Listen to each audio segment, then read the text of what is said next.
নমস্কার।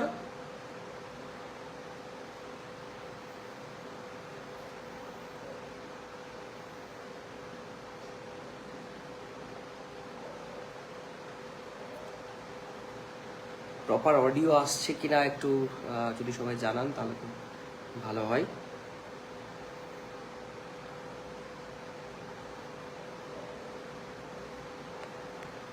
মোটামুটি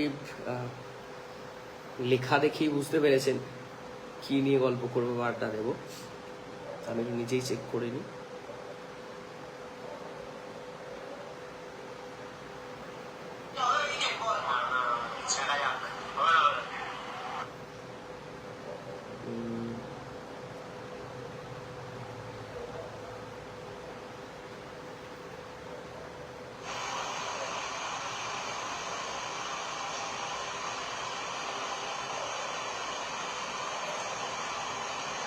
proper audio আসছে কিনা একটু যদি সবাই জানান তাহলে ভালো হয়।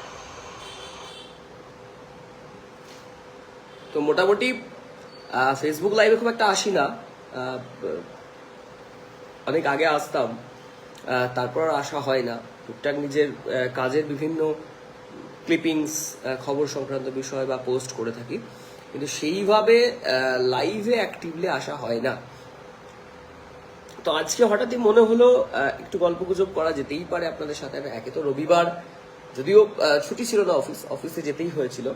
তো অফিসে অর্ধেক খেলা দেখা, তারপর বাড়ি ফিরে নৈশ ভোজের একটু প্রস্তুতি করা, ডিনারের একটা প্রিপারেশন, যেহেতু জায়গায় করতে হয় সবটা। তো সেই সমস্তর মধ্যেই একটু ভাবলাম আপনাদের সাথে গল্প করি। তো এই ওসমান তারিক একটি বোলার পাকিস্তানের, সেই বোলারকে নিয়ে বিস্তর জল ঘোলা হয়েছে, বিস্তর আলোচনা হয়েছে।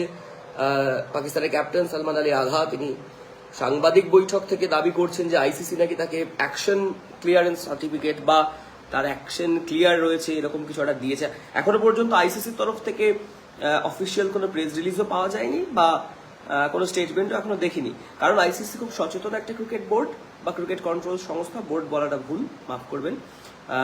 দেশের একদম সর্বোচ্চ বা বিশ্বের ইন্টারন্যাশনাল ক্রিকেট কাউন্সিল, বিশ্বের ক্রিকেট নিয়ামক সংস্থা।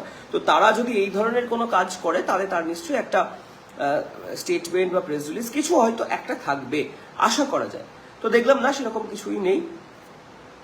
তো আজকে একদম ডে সানডের একদম টাফ হট সানডে ছিল, বাম্পার সানডে যাকে বলা হয়। তো প্রথম থেকে শুরু করি, টস টাইম থেকে। টসে হ্যান্ডশেক করেননি ভারতীয় টিম, যদিও এটা জানাই ছিল, তার কারণ পাকিস্তান যেভাবে অভদ্র আচরণ করে গেছে দিনের পর